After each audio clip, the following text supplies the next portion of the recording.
Hello, everybody, and welcome to Church at Home with Rachel for Thursday, the 21st of March. I think this might be the first day of spring. I hope so. I'm certainly ready for it. How about you? This morning, I'd like to talk about those things that make something feel like home. For those of you who know me, have been watching for a while, you know that where I'm sitting is my living room in my new house, while my husband is sitting probably in the den in our old house because he's not here yet. Another in a month, I will be on a month from now, I will be with him getting ready to move everything here to this new house, and it's exciting. But in the meantime, how do we make a home? How do you find your space? For me, for a long, long time, my home has been where Rob is. How that place where I know he is. If he is with me, then it's home. It could be in the truck, it could be at a cottage, it could be in our house, it could be between moves in the hotel room waiting for our stuff to be unloaded. If he was there, it felt like home. I'm finding this one a little bit different because I've been here since the 29th of February. So it's been 3 weeks. 3 weeks today, I moved. I arrived in Brandon on my own, and it took a couple of weeks for me to get my stuff for to be moved into the house. But in the meantime, I had to find ways to feel like home. Those things that make me feel grounded, because you can't live your life without some grounding. You can't you can't live completely always wondering, where do I feel like I'm me? And while it is important, and I recognize and for me, it's very important that Rob is the person, he is my person, he is the person that grounds me, the person who makes me feel like I'm home.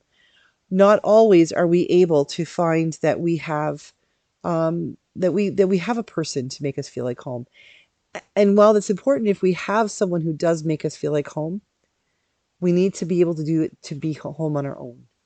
We need to be able to know that we can be self-sufficient, that we're okay.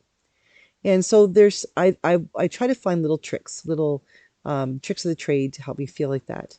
For instance, right now as I'm recording this, my house is a little chilly, and the heat in this place is set that if it drops below 20 degrees Celsius, the fireplace turns on. It's right beside me. It turns on, it clicks on, and we have this beautiful gas fireplace that belts out heat and warms me up. And right now, it must be less than 20 because the fire is on, and it's homey. It makes me feel like home, makes me feel comfortable. The senses, those things that make us feel good.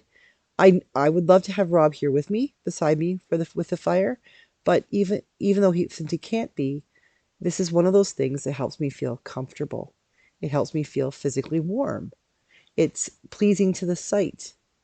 It's a gas fireplace, so I don't have any smell. If it was a wood fireplace, I'd have that sense of smell, and even a sense of taste. Have you know what it tastes like in the air when you have a wood fireplace, a wood fire going?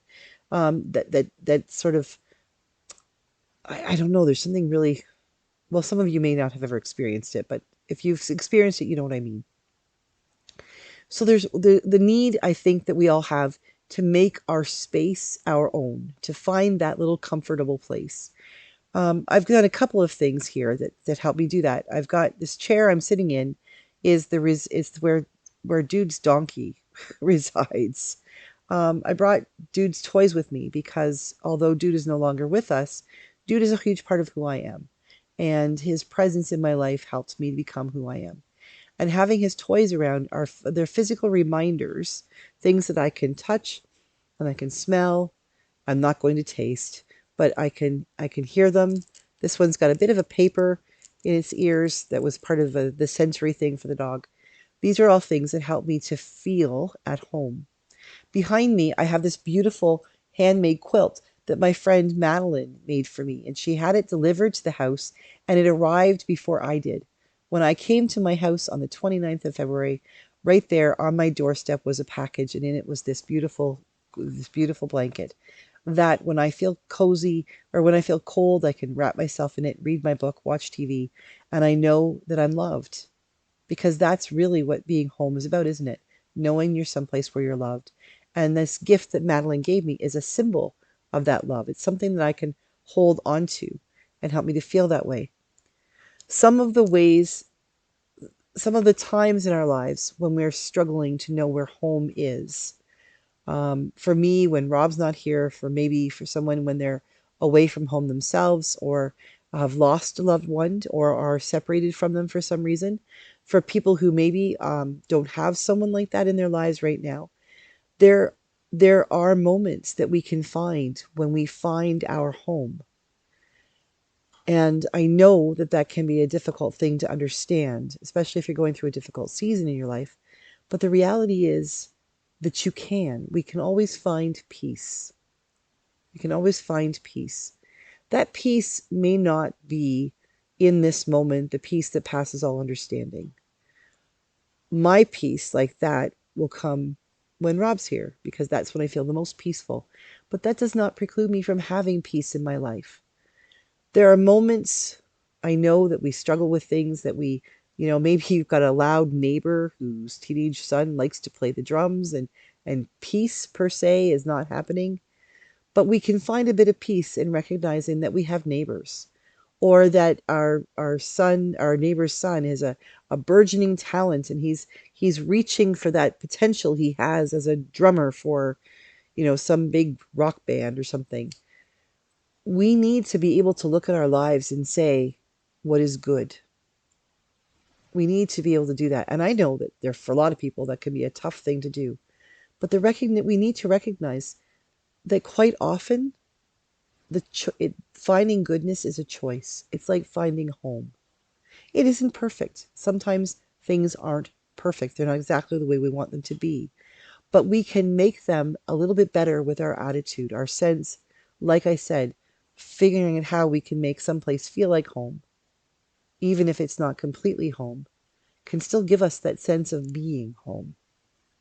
And we can find peace in our lives even when it looks like everything is falling apart, life is going to hell in a handbasket. We can still find peace by drawing in, centering ourselves, and listening for the sound of the Holy Spirit, for listening for the presence of God. I know that for some people that's a hard ask. It's a tough thing to do, to say to you in your life where you are right now, listen for the presence of God. Listen for the voice of the Holy Spirit. Because we don't hear God. 9 times out of 10.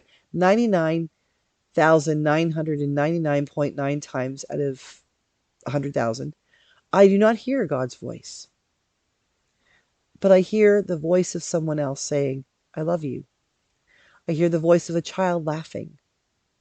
I hear the wind moving through the limbs on the bush outside my front door. I hear a song on the radio that makes me smile. Those are all ways that we can hear God's voice. All ways that we can find peace and recognize that we can choose to feel that peace.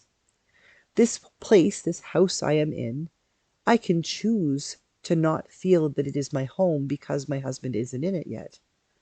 Or I can choose to say, it's becoming my home. This is a place that will be completely home in a little over a month. But the truth is, it is already a home because it has aspects of it. It has Dude's donkey. It has Madeline's blanket. It has a fireplace. It has the memories of Rob having been here in this space with me this past weekend. And these are all things I can hold on to if I choose to do so. We choose to make a home. We choose to find peace. And I know some people might really argue with me about that. I choose to find peace, but I never find it. Then work hard. Seek it in ways you don't think about it. You don't normally recognize. But trust me, peace can be found. Sometimes we just need to settle our hearts and minds and listen to the silence and recognize that in the silence, there is peace. In the silence, there is no condemnation. In the silence, there is no voice telling us that there's something wrong with us. There's no voice saying this isn't home. In the silence, there is just peace. So as you go about your day today, I pray that you will listen for the peace, that you will find yourself at home wherever you may be, because it's a choice. I pray that your choice will be easy. And if the choice is hard, keep working at it. Keep choosing peace. Keep choosing home, because you will find it. God bless you, everybody. Have a great day. And God willing, and if I can get my fatigue under control, we'll try to have a good Feel Good Friday video. It may be a Feel Good Friday video just because I'm slapstick stupid and not really funny. But you might just laugh at me anyway. Who knows what will happen tomorrow. So have a great night or a great day. God bless you, and I will see you again tomorrow for Feel Good Friday on Church at Home with Rachel.